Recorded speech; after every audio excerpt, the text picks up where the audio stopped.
자, 다음 장으로 또 넘어가겠습니다. 이제 한 주에 한 2개씩 보면 좋을 것 같아요. 삶의 예배입니다. 삶의 예배. 자, 먼저 읽기 같이 한번 읽어볼게요. 다 같이 시작.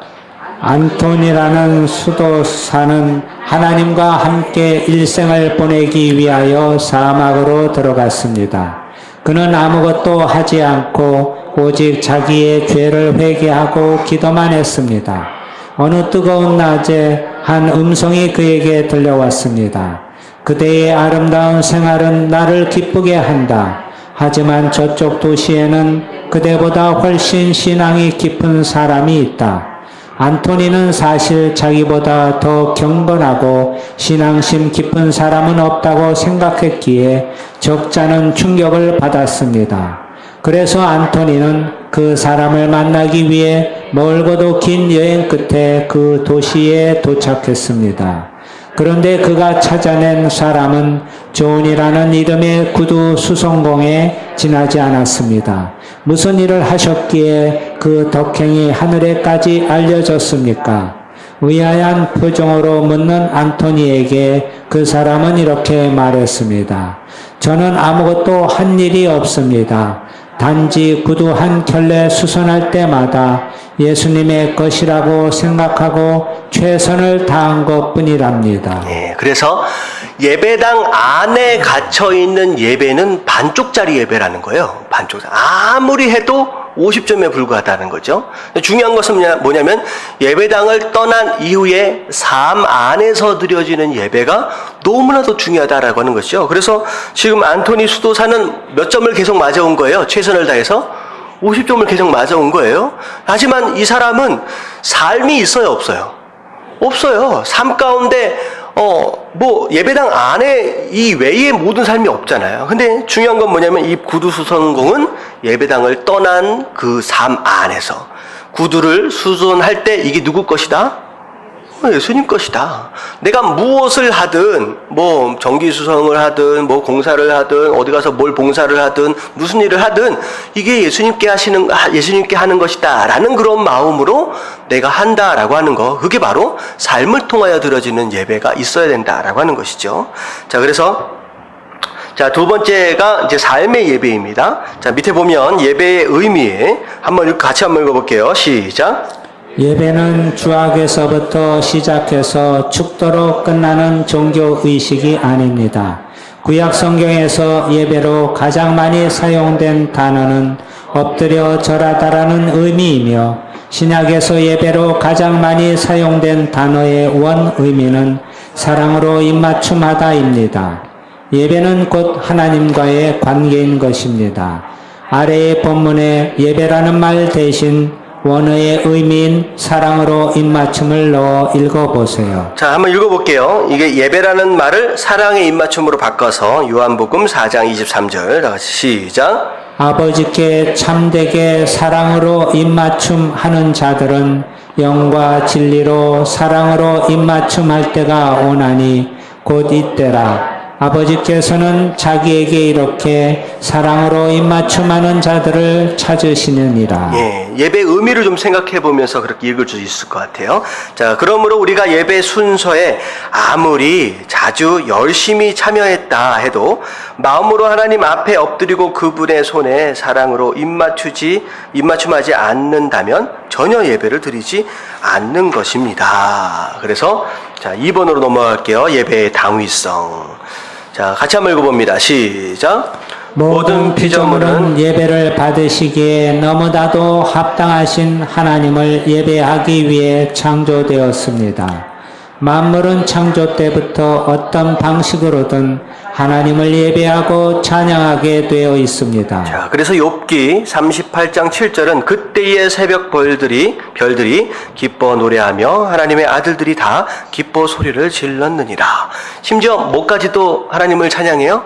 별들까지도 하나님을 찬양한다라고 하는 것이죠. 자, 아무도 보는 이 없는 산 속에 꽃 한 떨기, 새벽의 별 하나가 그렇게 아름다운 것은 하나님을 예배하기 위함입니다. 특별히 하나님과의 친밀한 사귐을 누릴 수 있는 자녀로 창조받은 인간이 예배하는 것은 마땅합니다. 라고 해서 자, 이사야서 43장 21절. 자, 이 말씀은 우리가 외워두면 너무 좋을 것 같아요. 이사야 4321이거든요. 이사야 4321. 그래서 한번 같이 한번 읽어볼게요. 다 같이 시작. 이 백성은 내가 나를 위하여 지었나니 나를 찬송하게 하려 함이니라. 예, 우리가 하나님을 찬양하는 이유는 하나님께서 우리를 만드신 목적이 뭐이기 때문에? 찬양이기 때문이라는 거예요.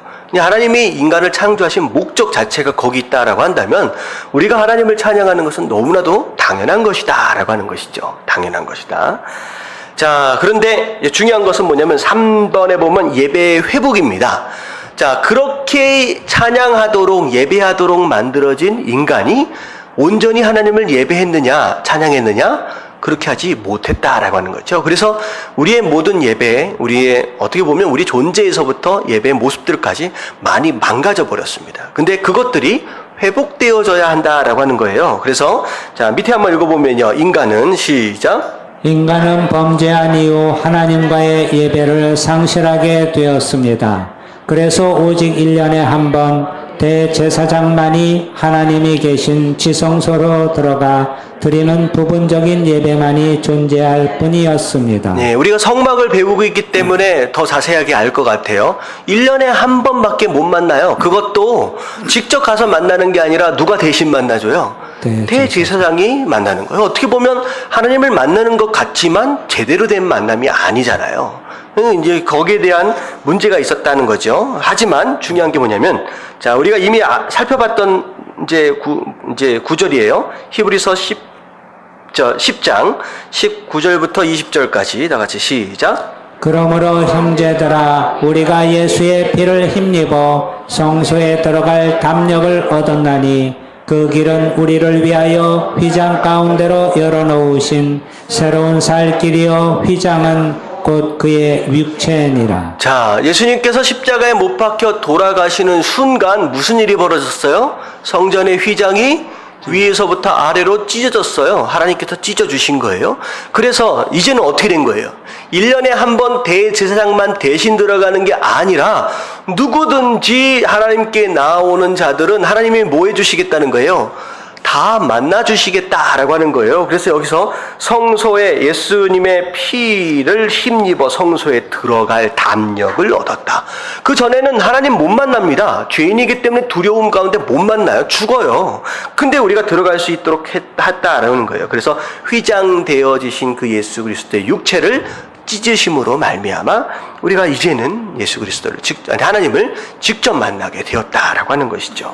자, 그래서 이제는 하나님과의 관계를 회복했습니다. 직접 만날 수 있게 됐어요. 자, 근데 밑에 한번 볼게요. 그러나 시작. 그러나 예수님이 십자가에 못 박혀 죽으심으로 하나님과 인간 사이에 막힌 휘장이 찢어지므로 이제는 누구든지 은혜의 보좌 앞에 담대히 나아갈 수 있는 영과 진리의 예배를 회복하게 되었습니다. 자, 그래서 위에서 봤던 요한복음 4장 23절 말씀, 아버지께 참되게 예배하는 자들은 영과 진리로 예배할 때가 오나니 곧 이때라. 아버지께서 자기에게 이렇게 예배하는 자들을 찾으시느니라. 그래서 예배하는 자들은 자, 무엇과 무엇으로 예배해야 된다? 영과 진리로 예배해야 된다. 그래서 자, 여기에 대한 설명이 밑에 좀 나와 있어요. 다 같이 시작. 죄 가운데 있던 우리는 진리를 알 수 없었습니다. 그리고 영이 죽어 있어서 하나님을 느낄 수도 없었습니다. 그러나 예수 그리스도의 성육신과 십자가와 부활을 통해 우리는 다시금 이 같은 예배를 회복하게 된 것입니다. 이와 같은 예배야말로 인간의 특권이며 모든 복의 근원입니다. 자, 그래서 이제 두 가지 예배예요. 자, 첫 번째가 영의 예배, 두 번째가 진리의 예배입니다. 영과 진리로 예배를 드려야 한다라고 했잖아요. 그래서 첫 번째가 영의 예배, 두 번째가 진리의 예배입니다. 자, 영의 예배는 누가 함께 하시는 예배냐? 간단히 얘기하면 성령 하나님이 함께 하시는 예배예요. 자, 성령 하나님이 함께 하시는 예배다라고 하는 것은 하나님의 임재하심을 의미합니다. 그래서 이 예배가 우리가 드려지는 이 예배 안에는 반드시 성령의 임재하심이 있는 바로 그런 예배가 되어야 된다는 거예요. 그래서 하나님을 느끼며 예배할 수 있다라고 설명하고 있죠. 자, 진리의 예배는 자, 누가 진리예요? 말씀, 예수. 내가 곧 길이요 진리요 생명이니라고 말씀하셨잖아요. 다시 말하면 예수님이 진리예요. 다시 말하면 성령 하나님으로 충만한 예배, 두 번째는 누구로 충만한 예배? 예수 그리스도로 충만한 예배가 되어야 되는. 예수 그리스도로 충만한 예배. 그래서 밑에 보면 하나님을 알므로 예배할 수 있다. 간단하게 뭐라고 얘기할 수 있어요? 예수 그리스도는 곧 뭐예요? 말씀이다 라고 하는 거죠. 그러니까 성령과 말씀으로 충만한 그런 예배가 되어야 한다라는 거예요. 그래서 우리 교회는요, 말씀만 전하려고 애를 씁니다. 말씀만. 그래서 사실 그렇잖아요. 교회에 와가지고 예배를 드리는데 목사 무용담이나 들으려고 와서는 안 된다라고 하는 거죠. 목사가 어떤 삶을 살았는지 무용담만 얘기하다가 읽은 책만 다른 책들만 얘기하다가 뭐 돌아가면 어디서나 다 들을 수 있는 얘기잖아요. 근데 우리가 예배에 나왔다라고 하는 건 누구의 말씀을 듣기 위해 나온 거예요?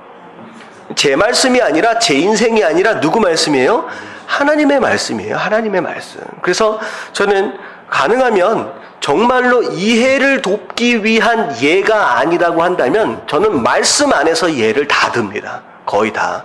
그래서 뭐를 이해하기 위해서는 신약을 이해하기 위해서는 구약을 얘기를 듣고 구약 안에서도 구약의 인물들을 설명을 쭉 해가면서 제가 예를 드는 이유가 무엇이냐?